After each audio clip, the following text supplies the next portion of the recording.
Hello, everyone. I'm RK Walker here on the floor of the New York Stock Exchange. Alongside me is Pasquale Scatturo, CEO of Duma Hydrocarb Corporation. Thank you for joining us today, Pasquale. Well, thank you very much, RK, and I'm really happy to be here at the New York Stock Exchange. You were just appointed CEO. Why don't you tell us a little bit about the company and a little bit of background about yourself? Well, Duma Hydrocarb is a company that's soon to be merged, and it's a merging of two companies, Duma Energy and Hydrocarb Energy, out of Houston, Texas. Right now we're undergoing talks and negotiations to finalize the merger, but we hope to have that done in about 2 weeks. And at that time, it'll be one company. You know, myself, I just left the presidency position at Hydrocarb, and I was just, as of yesterday, Monday, I was appointed as the new CEO of Duma.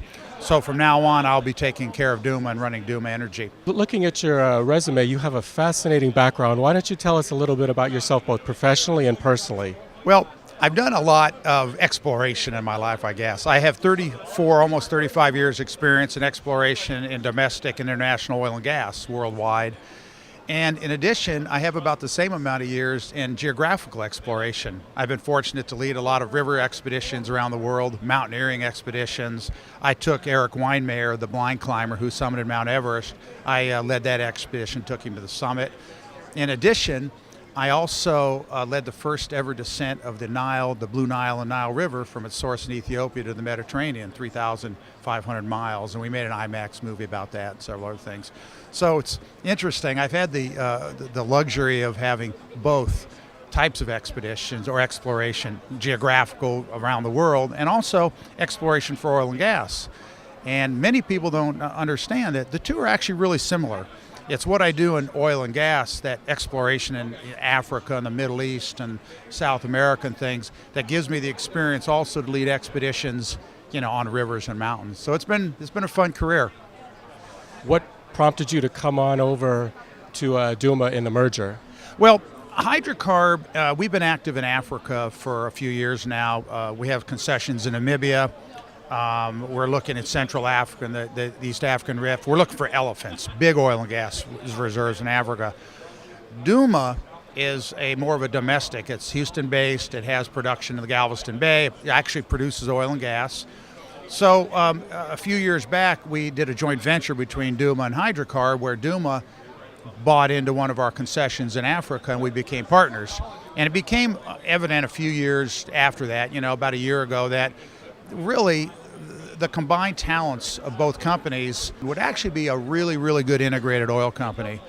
It's the hope that Duma Hydrocarb, and it eventually will be called Hydrocarb, the company, what will be is will be basically a fully integrated oil company, and that's saying a lot for a small company. Our hope is that Duma Hydrocarb, eventually Hydrocarb, will be a company that is very valuable in its services to the oil and gas industry. We hope to have, or we do have now, we have production, domestic production of the Gulf Coast. We actually produce oil and gas on a daily basis.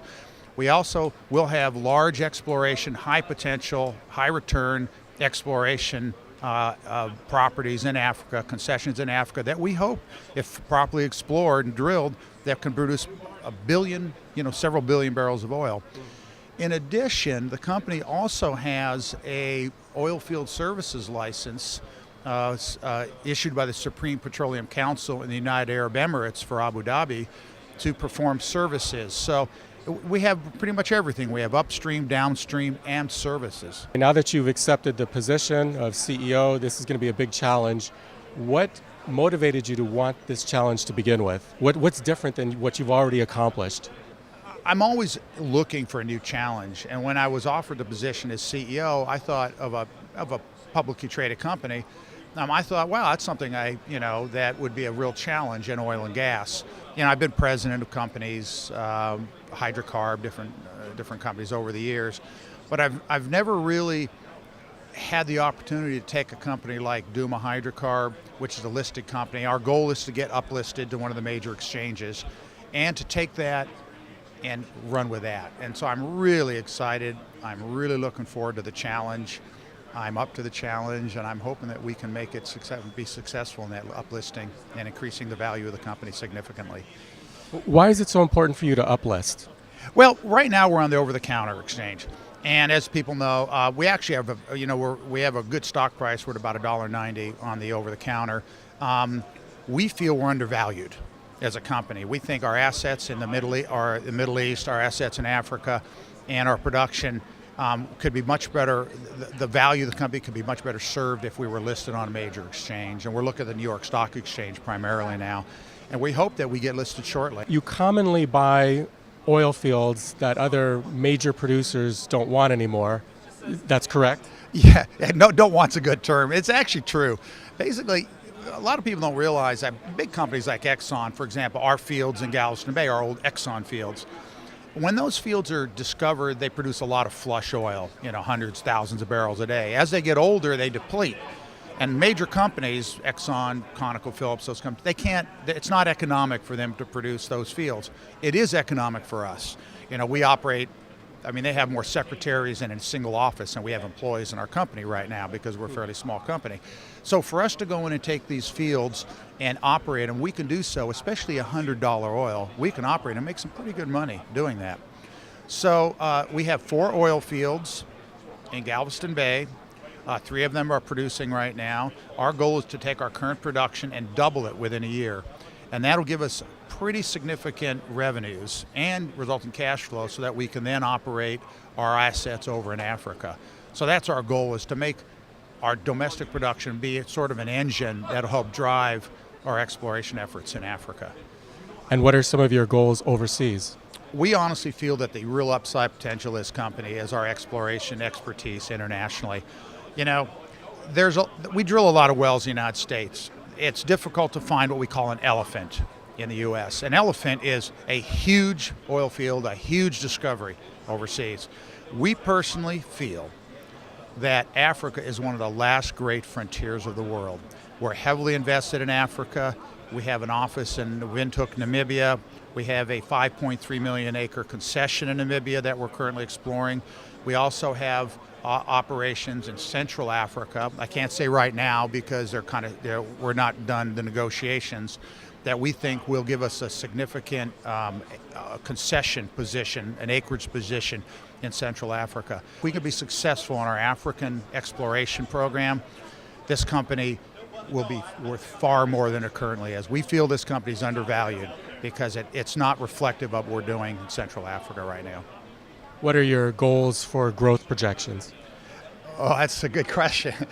Obviously, we all want the company to grow. We feel we're undervalued right now. Right now, our assets in Galveston Bay, our producing assets in the United States, are giving us pretty good cash flow to take care of our operations. We feel they're worth a lot more than people realize. We, like I said, plan on doubling or tripling our current production from a current 400 barrels of oil equivalent a day up to perhaps 1,000 here within a year. That'll do a lot. Internationally, our hope is to go ahead and go from our 1 concession in Namibia, our large exploration concession in Namibia, to several more concessions. And we're already, major oil companies are already starting to pay attention to us a little bit. So they see what we're doing, and I'm sure and that's our goal, is to go ahead and let major oil companies take a look at us. So You guys are active in the UAE. Can you explain a little more about what you're doing there? Yeah, we have comprehensive oil and gas field services license issued through the Supreme Petroleum Council of the United Arab Emirates to do basically any and all services for upstream and downstream oil and gas. It's an extremely lucrative license. Very few companies have it. It's taken us several years to get that license, and we're just now finalizing that. It's our hope to become very active in the services industry. And that's part of our overall focus, vision of Duma Hydrocarb. We want domestic production that is kind of an engine that drives our growth overseas. We want our big international exploration assets that we think is the upside of the company. And we like the fact that our licenses, our services license for United Arab Emirates, gives us the technical know-how, the technical expertise to take care of all of those both the production and the exploration end of the company. A lot of your work overseas is in politically sensitive areas. How do you manage that? Is it high risk, or have you found a way through relationships to mitigate that? Okay, that's a really good question. In fact, Working overseas, primarily in the Middle East and Africa, is a personalized relationship business. We have a lot of experience meeting with leaders of foreign countries, dealing with ministries. We're very experienced. We're capable of kind of weaving our way in and out of the political security apparatus in a lot of these countries. For a major oil company to go into Africa, many African nations, and just start working is almost impossible. They're too big. The security situation is not good for them. It's a little bit different for us. We have an office in Africa. We've lived in Africa, so we're comfortable working there. And I think it's that expertise and experience over many years that's allowed us to go ahead and be comfortable operating in countries that are politically and security-wise unstable. Unfortunately, that's all we have time for today. I'm R.K. Walker, and I would like to thank again our guest, Pasquale Scatturo, CEO of Duma Hydrocarb Energy Corporation. Thanks for joining us, and I'll see you again next time.